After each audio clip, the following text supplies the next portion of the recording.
নমস্কার বন্ধুরা, আশা করি সবাই খুব ভালো আছেন। আজকে চলে গেছিলাম নিউ টাউনের আউধে। আউধ রেস্টুরেন্টের নামের সাথে 1590 কথাটা ঠিক পুরোনো দিনে পৌঁছে দেয় আপনাকে। আর তাছাড়া ভেতরে ঢুকলেই এত সুন্দর একটা মিউজিক চলে লখনৌ গজলের, সেটা শুনে মনটা আরো উদাস হয়ে যায়। প্রথমেই বলে রাখি, আমার ভালো লাগার খাবারের লিস্টে যদি প্রথম 10টা ধরি, তার একটার মধ্যেও বিরিয়ানি কোনো জায়গাতেই নেই। কিন্তু সবাই আমাকে বলেছিল যে দাদা বৌদির মতন একবার ট্রাই করে দেখ যে আউধের বিরিয়ানিটা কেমন লাগে খেতে। সত্যি বলতে আমি আগে এখানকার গলাউটি কাবাবের কথা শুনেছিলাম, আমার ভাই বলেছিল, তাই সেটাও ট্রাই করলাম।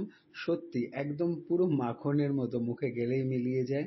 আর বিরিয়ানিটাও খেয়ে দেখলাম, সত্যি ভালো ছিল বিরিয়ানিটা। আমার পছন্দের খাবারের মধ্যে বিরিয়ানি পড়ে না বলে ইচ্ছা করে খারাপ বলবো না, কিন্তু একবার প্লিজ এসে এখানের খাবারগুলো ট্রাই করবেন। আমার তো খুবই ভালো লেগেছে, সুযোগ পেলে আবার আসবো।